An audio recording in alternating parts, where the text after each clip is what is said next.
Everybody ready for takeoff? It's all looking good. An El Al cargo jet is fueled and ready to depart for Tel Aviv. El Al 1862, good evening. Good evening, El Al 1862. Line up in sequence 01 left. Roger. The Boeing 747 is loaded with 126 tons of freight. The crew is under the command of Yitzhak Fuchs.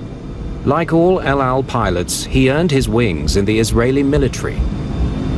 He was many years in the company already, and they flew for the Air Force at first. So I believe he had something like 25,000 hours of flying. How's our fuel? Yeah, more than enough for a 4-hour flight. Gedalia Sofer is the flight engineer. It's his job to monitor the performance of the aircraft, including the engines and fuel consumption. The flight engineer was also very, very experienced, very professional, flying with the company many years. I think he was about to retire at that time. El Al 1862 is clear for takeoff. 01 left.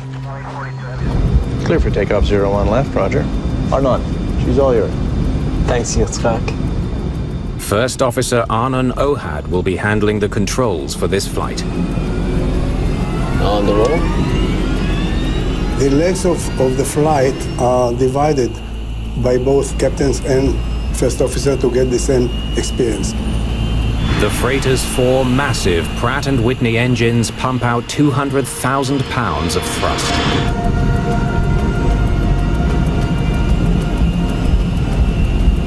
V1.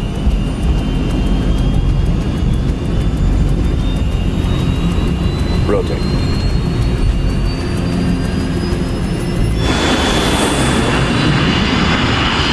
The visibility was good. It was cool, but there was no weather to worry about. Gear up. Gear up. It was a routine flight back to base. Flight 1862 will now head east over the suburbs of Amsterdam, then turn south to fly across Central Europe before landing in Tel Aviv. El Al 1862, climb flight level 210. Flight level 210, Roger. The controller clears them for a climb to 21,000 feet.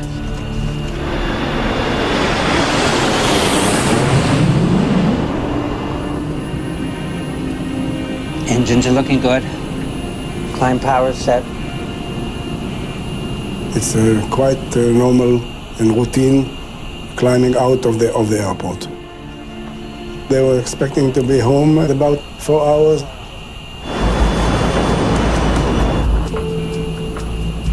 Everything seems normal for the first 7 minutes of flight.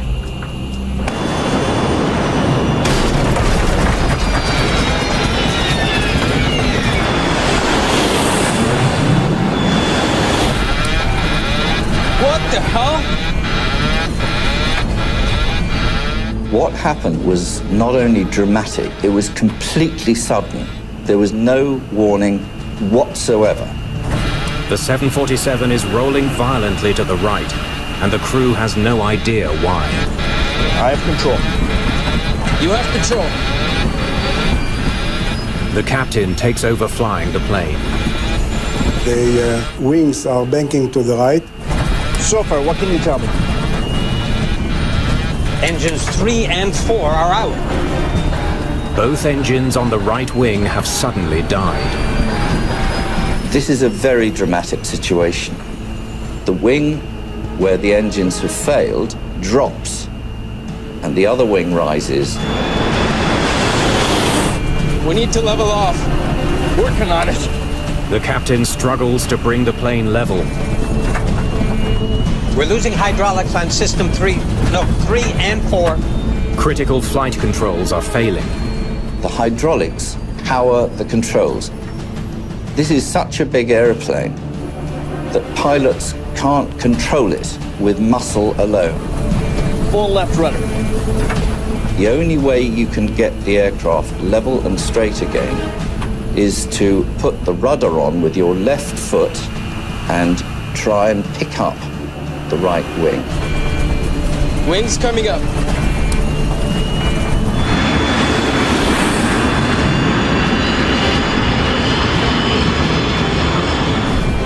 Captain Fuchs can barely control the plane. Speedbird 943, climb flight level 280. At Schiphol Air Traffic Control, the evening routine is about to be shattered. LL 1862. Mayday, mayday, we have an emergency. They realize right away that they're in a real bad situation. LL 1862, do you wish to return to Schiphol? Affirmative. Mayday, mayday, mayday. Turn right, heading 260. The crew now has a heading back to the airport, but with hydraulics failing, the captain is having more and more difficulty controlling the plane.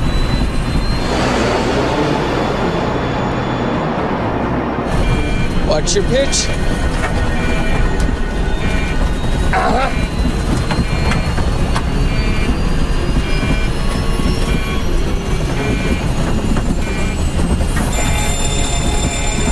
Then the crisis gets much worse. We have a fire number 3. A new warning tells the crew one of the engines is on fire. Shutting down engine 3. We have a fire in engine 3. Roger. You've got to get the fire out quickly, because if fire starts, that's serious, because it will structurally damage the airplane very rapidly. Number 3 fire extinguisher. Hold it. The crew triggers the fire extinguisher and waits for it to douse the flames.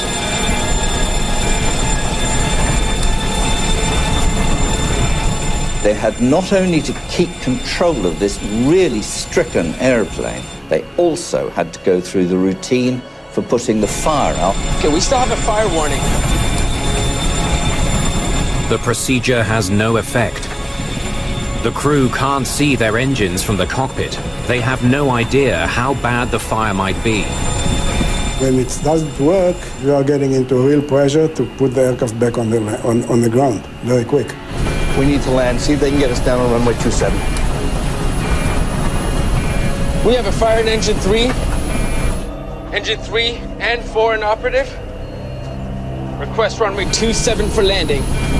The captain knows the airport. He wants to land on the longest runway at Schiphol. In that case, heading 360, heading 360. Roger, 360. It's the pilot who decides what can be done, especially with an airplane which is as badly stricken as this one. The air traffic controller's job is to facilitate that request from the air. That'll give you a right turn to cross the localizer. You only have 7 miles to go from current position. Damn it. The crew is now facing another huge challenge. There's no way that we can slow down at this distance. We're gonna have to go around again. Agreed. They're too close to the airport to slow down in time to land. Captain Fuchs decides to make a descending turn over Amsterdam so he can lose speed and altitude before coming into land. They have no power on the right side, no hydraulics. These pilots had an airplane which was scarcely flyable, but they didn't know why. There's Schiphol around 3 o'clock. Got it. The crew has to make one final turn to line up with the runway. 1862, your speed is. Speed is 260. Despite the unexplained damage to his plane, Fuchs manages to guide the 747 toward the runway. Very difficult controlling the aircraft in this situation, but they control the aircraft the full 360 degrees back. Speed's a little high. Are we stable enough to make the runway? We'll see. The crew has no doubt. This will be the riskiest landing they've ever attempted. Here we go.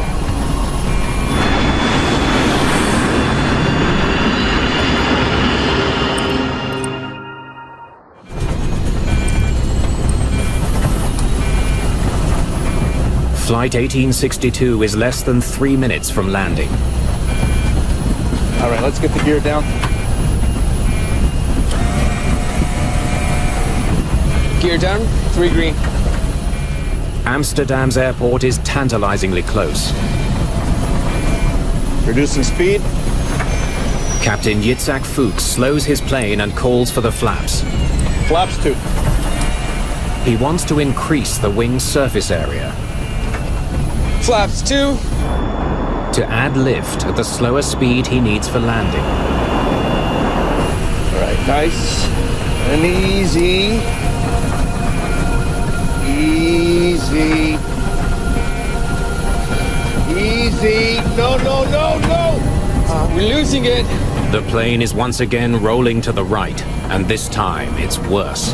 The pilot realized that by going slower, he was having even more control problems than he already had.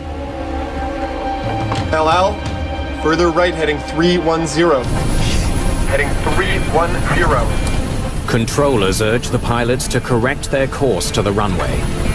I can't hold it! I can't hold it! We have a controlling problem. They realized that their aircraft was uncontrollable. No, no, no! Come on! Going down. Going down. 1862 going down. Going down. Come on!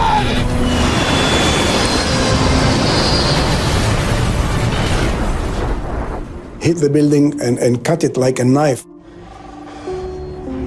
El Al 1862 has slammed into an 11-story apartment block. The Baal Mamir apartment complex, home to thousands of people, is engulfed in flames. You prepare yourself for a lot of things, but this was more than I ever expected.